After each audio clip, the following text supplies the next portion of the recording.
Hey everybody, welcome. This is Dr. Mark Arcuri in Santa Fe, New Mexico again this evening, and I am checking here. I recorded a 14 or 15 minute video recently, and when I went to listen to it at the end, there was no sound. And so I'm just double checking, and I believe you can hear me. And if you can't, please do something in the comments and let me know if you can't hear me. But if I don't see anything, I'm going to assume that you can hear me. So welcome back. Welcome back to Facebook Live, Audiocast, Instagram Live, whatever it is you're watching or listening to us on. I very much appreciate you being here, and I appreciate you being here even if you're not live, because these things get published and they're all over the place, and you can listen to them anytime you want. So thank you so much for joining in, and we are here this evening to get into part two of my upcoming book, Paradise Rediscovered, part two, chapter 4. And the chapter name, as you can see up on the screen and also on my little card here, is called Leaving Home, Breaking Free of Paradigms that Differ from Who I Am.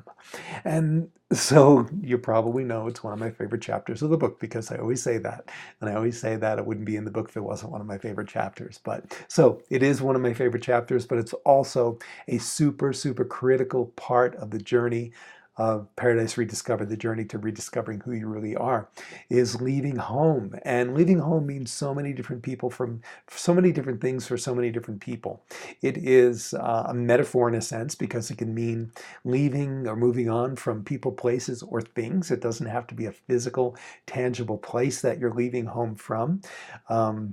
For many of us, leaving home, our first experience with that is literally in our later teenage years, maybe going off to college or moving out on our own or moving to another state for a job, or whatever it might be, as we get into our independence and individuation from the family. Sometimes that's the case, but for many of us, and myself included in this instance, leaving home can be something that begins pretty early in life. We've talked before about this idea that in the first 7 years of our life, 6 or 7 years, we're sort of this sponge that gets programmed by the important people in our life, and oftentimes molded into the image of who they think we should be. And it's only as we begin to individuate and understand that we're really a little bit different than people think we are, that we begin to challenge those notions and those paradigms, as I said, and move into to our journey of rediscovery. But so for many of us, as myself included, that can start even earlier than those normal transitions and rites of passage of leaving home, maybe as a later teenager.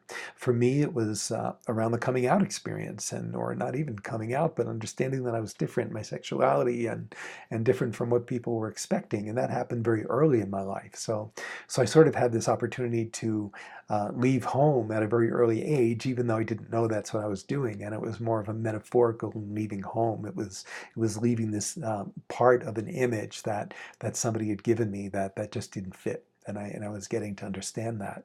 So leaving home can be about a lot of different things for us. And for many of us, it starts at the normal transition times in our life, and for others, it starts at a much earlier age.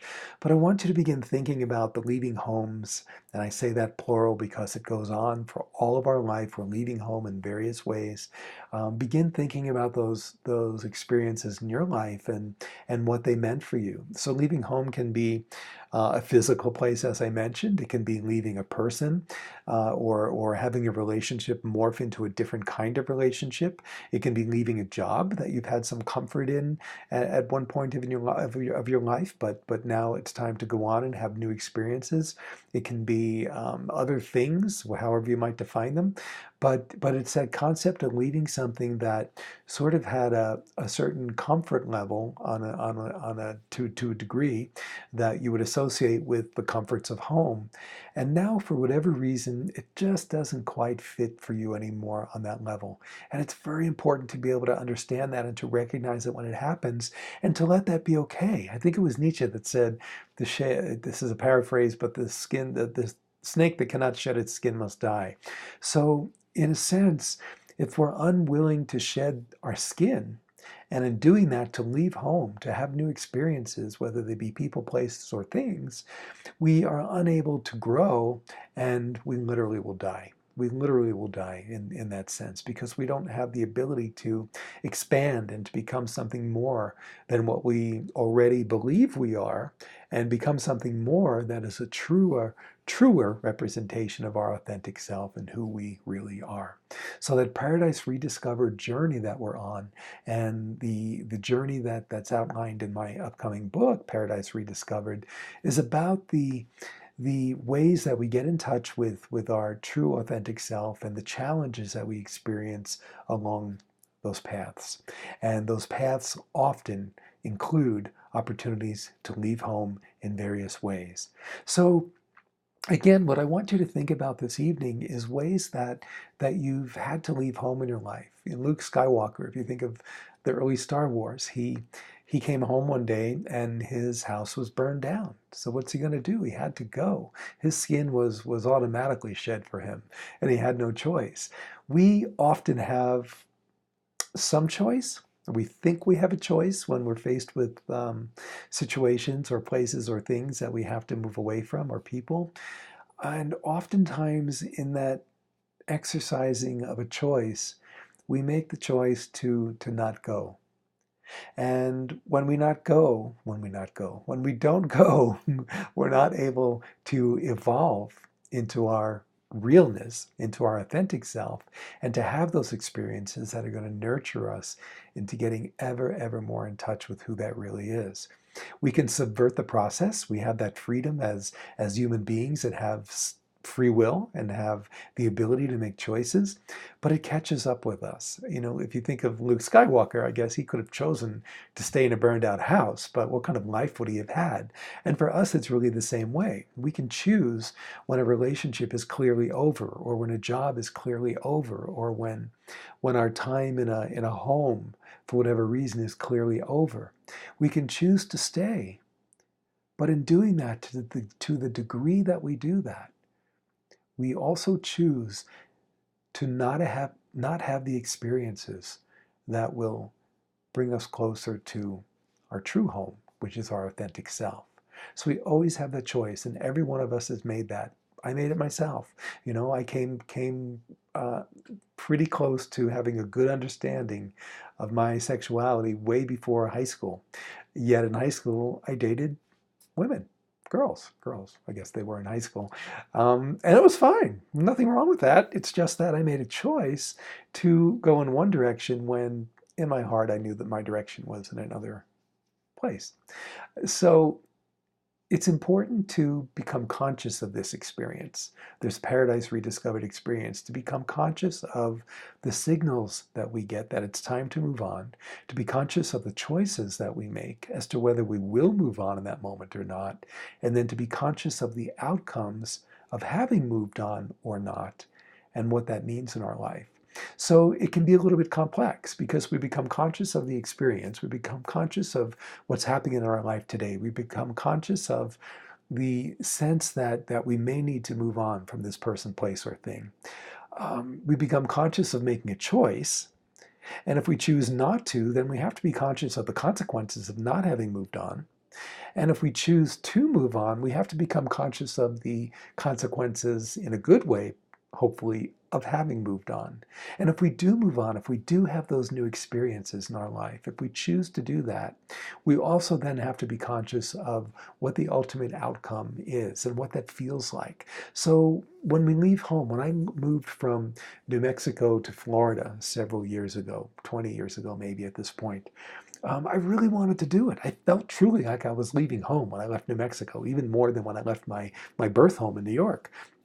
I felt like I was truly leaving home, but I also knew that I was opening myself up to these experiences that I really wanted to have. And but in doing that, not every experience I had in Florida was wonderful. There were some experiences that really resonated with my being, and I knew that they were things that really helped me get in touch with who I really was. And then there were things that weren't so great about that experience, and they helped me understand that those things were really clear indicators of who I wasn't and who I maybe thought I was until I got there, but I really wasn't. So I had to just kind of step back and take stock and hold on to what felt really good about that new experience, that new home, and find ways to move away from the pieces that didn't I feel really good, and that I knew really were not authentic to who I was. So any leaving home for a new home, in whatever sense that it is for you, is always going to be a bit of a mixed bag. Hopefully, and usually, it's a much bigger bag of positive experiences, but you also have to be aware of the aspects that are um, not positive for you, as defined by how good they feel and how much of a match they seem to be to your true self, your authentic self. So, in this process of awareness, in the process of leaving home, the decisions that you make, stay aware, stay awake and aware, stay clear on what the outcomes are and the data that they give you that help you shape who your true authentic self is. So that's my message tonight. I want you to think about an experience, maybe recently, maybe current, maybe something that was strong enough but in the past, but you still remember it well enough to really dissect it a bit. What was it like to leave home in the sense that you did, or be in that process now? What were your hopes and dreams in doing it? What made it difficult for you? What aspects of the home you were moving away from felt so good, or at least in your fantasy of what they were like, felt so good that you wanted to hang on?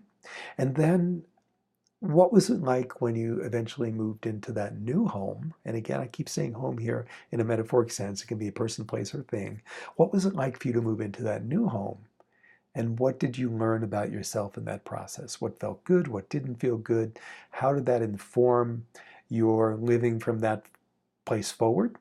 And perhaps the decisions that you made going forward to further refine that new home so that it was a better fit for you. Did you have to remodel it a bit? Did you have to get up and move altogether all over again because you realized you sort of moved into that new home without a real good sense of who you really were, but because of some other impulse? There are lots of reasons we might accept a new job, or embark into a new relationship, or move into a new physical space. Um, Sometimes it's not well thought out, and that's certainly possible. So think about those experiences, or at least one experience in your life when you've had to do that, and what it was like, and what the outcome was, and what you learned about yourself, and how ultimately, in the end, no matter what the outcome was, it took you a step or two closer to your authentic self, to who you really are. So scroll down right now, jot down in the comments what that was for you. If you're listening to a podcast and you can't jot down the comments in the moment, go back to drmarkarcuri.com, and you can go to our video archives page and put some comments there, or you can jump onto Facebook Live and at Facebook Live / Dr. Mark Arcuri and find the video there and put some comments there as well. Wherever you're listening to this or watching this, and after you've put a comment or two to let us know what's going on for you, be sure on Facebook, if you're there, to go to the left-hand menu and click on the free monthly giveaway and register for this month's free monthly giveaway. And if you're not on Facebook, again, you can go to drmarkarcuri.com and do that pretty much on every page. You'll see pop-ups, and on the right-hand sidebar, you'll see a box where you can sign up for the free monthly giveaway. So go ahead and do that for us, won't you? And we will see you again next week. I will be again in Santa Fe, New Mexico, in this home, and seeing what I can learn about myself in the week that comes. Lots and lots of love and gratitude to you. I look forward to hearing your thoughts, and we'll see you next week. Ciao from Santa Fe. This is Dr. Mark. Good night.